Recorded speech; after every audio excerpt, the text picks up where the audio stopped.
జై శ్రీకృష్ణ. ఈరోజు పాశురము 2-3 తిరుప్పావై పాశురము 2-3 వివరణ విందాము.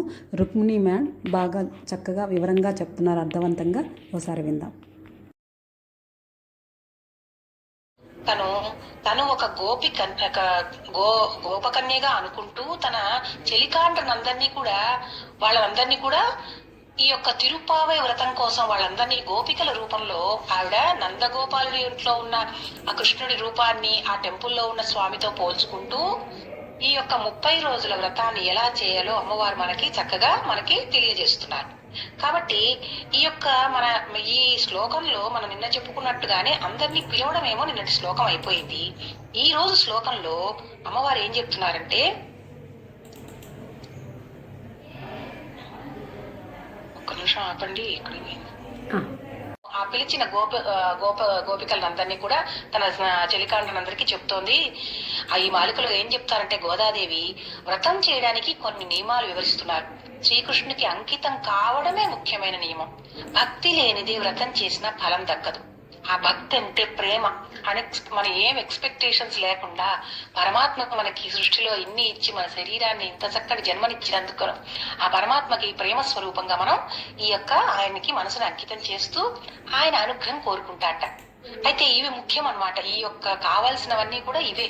ప్రత్యేకమైన విధులు నియమాలు అంటూ ఏమీ లేవు. శ్రీకృష్ణుని యందు ప్రీతితో ఏది చేస్తే అవే నియమాలు అంటుంది గోదాదేవి. అయితే ఆ అమ్మ ఇది పాట రూపంలో కూడా చెప్తూ, మనం తెలుగులో చెప్పుకుంటే కనుక అమ్మ యొక్క మాటల్ని తెలుగులో చెప్పుకునేటైతే, వినుడోయమ్మ వినుడు భూమిని సుఖముల బడయదలచిన భాగ్యవతులార వినుడు, వినడోయమ్మ వినుడు, మన నోముకు చేయతగిన కృత్యముల చెప్పెదమమ్మ వినుడు, వినుడోయమ్మ వినుడు, పాలకడలిపై పవళించిన స్వామి పరమాత్ముని పాదముల కామించి పాడి పాడి ఉజ్జీవించు విధమెరిగి పరమ పవిత్రులము కావలెమమ్మ వినుడోయమ్మ వినుడు, పూజులకు భిక్ష పేదలకు దానము పొసగజేయవలే నిరతమును, పాలను ద్రావము కాటుక తీర్పము వినుడోయమ్మ వినుడు, ప్రాతకాలమే నీరాడుదుము పగటుగా కనుక కాటుక తీర్పము, పువ్వుల తోడ కురులను ముడువము పెద్దలు చేయని పనులు చేయము, మిత్రం చేయగరాని పనులు చేయబోముగా చేటు మాటలను చెప్పగబోము, చేరదలచు ఆ గమ్యము వీడము చేరగ శ్రీపతి వేడుకొందుము వినడోయమ్మ వినుడు, పరమాత్ముని ఈ భవ్య విషయములు వినడోయమ్మ వినుడు. ఇప్పుడు అమ్మ పాట అయిపోయిన తర్వాత దీని గురించి మనం చక్కగా గద్య రూపంలో కూడా తెలుసుకుందాం. ఒకసారి ఆపండి. ఇప్పుడు మనం చక్కగా తెలుగులో మనం అమ్మవారి యొక్క పాసురాన్ని ఏమో విన్నాము. దాని గురించిన చిన్నటి అర్థాన్ని కూడా తెలుసుకుందాం. భూలోకంలోని గోకులంలో పుట్టిన భాగ్యవంతులారా అంటే, ఆ గోకులంలో మనం ఉన్నట్టుగా ఊహించుకొని అది భూలోకంలోనే ఉండింది. ఆ కులంలోని మనం గోపికల్లాగా మనల్ని మనం ఊహించుకుంటూ, భాగ్యవతులారా మనం చేయబోయే వ్రతానికి ముఖ్యంగా ఆచరించవలసిన కృత్యములు వినుడు. శ్రీమన్నారాయణ పాదార విందాలకు మనం కీర్తిద్దాం. అతనితో కలిగిన విశ్లేష సమయాన ఇతరములైన ఎట్టి భోగ్య విషయములను తలచము. ఇటువంటి చక్కటి సమయంలోట ఇంకా మనకు సంబంధించిన భోగ విషయాలు వేరేగా తలుచుకోకండి. అందుకే పాలను త్రాగము పరమాత్మకి మనం నివేదిస్తా అంట. కన్నుల కాటుక నుంచము నేతిని భుజింపము సిగలో పూలను దాల్చము అనగా శాస్త్ర విరుద్ధములైన ఎట్టి పనులను చేయము. ఒకరిపై ఒకరు చాడీలను చెప్పుకొనము. అలాగే సత్పాత్ర దానము చేతుము. సత్పాత్ర దానం అంటే ఎవరికి దానము అవసరమో అటువంటి వారికి చెయ్యాలి. అది పాత్ర మెరిగి వాళ్ళకి దానం చెయ్యాలట. సన్యాసులకును బ్రహ్మచారులకు సత్పాత్ర దానము చేతుము. ఇంకను ఉజ్జీవించు మార్గములు ఏమైనా ఉన్నా అంటే మంచి మంచి విషయాలు ఏమైనా చెయ్యాలంటే వాటిని తెలుసుకొని ఎరిగి సంతోషముతో ఆచరింతుము. ఇట్లు ఈ ధనుర్మాస కాలం అంతయు కూడా కొనసాగింతుము. ఇదే మన వ్రతము. ఎంత మంచి వ్రతం అండి!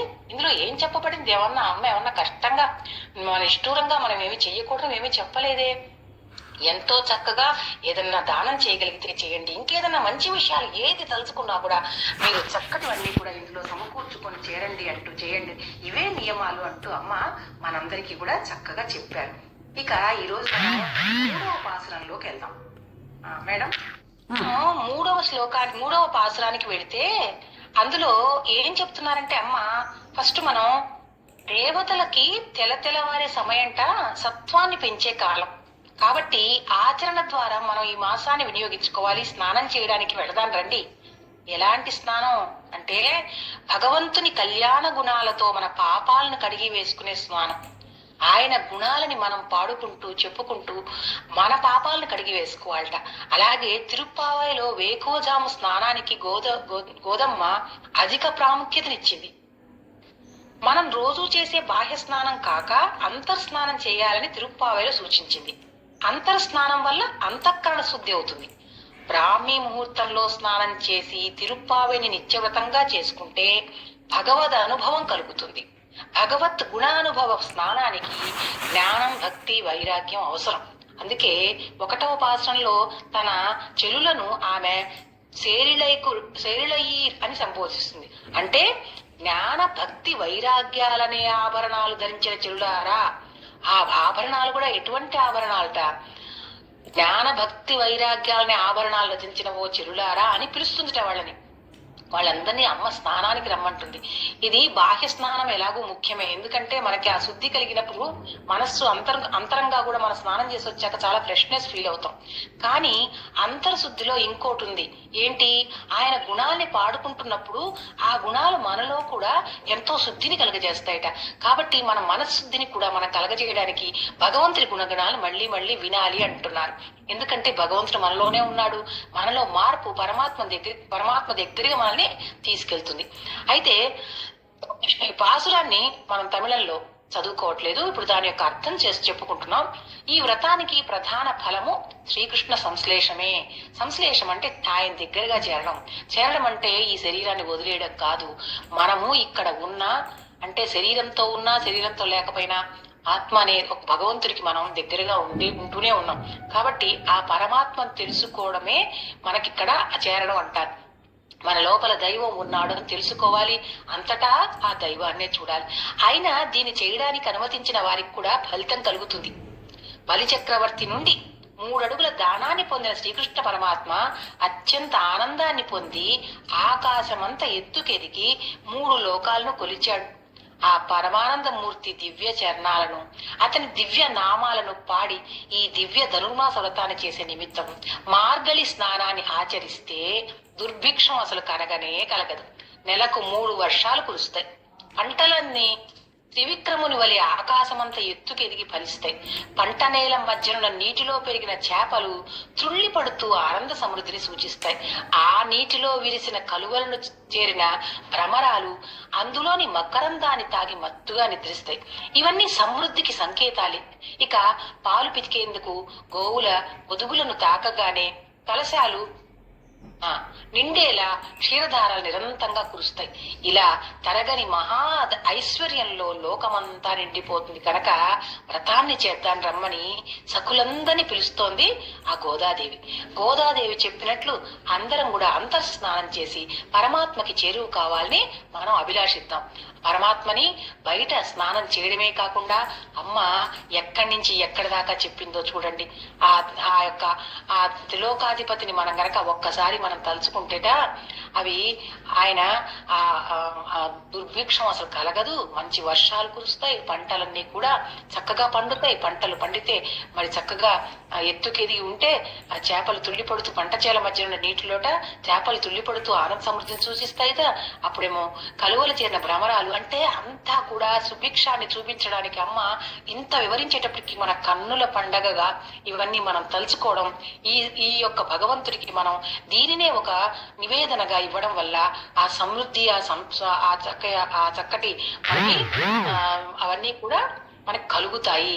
అందుకని అమ్మవారి ద్వారా మన ఈ సంకేతాలన్నింటినీ కూడా మన మనసులో నింపుకుంటూ బాహ స్నానంతో పాటు ఇటువంటి మంచి మంచి ఆలోచనలు భగవంతుడి యొక్క ఆయన యొక్క కథలు వింటూ ఈ మార్గశిర మాసంలో చక్కగా ఆ వ్రతం చేయడానికి అమ్మ మన అందరినీ కూడా రమ్మని పిలుస్తున్నారండి. జై హో గోదాదేవి మాతాకి జై. 3వ పాత్రం ఈరోజు కంప్లీట్ అయింది.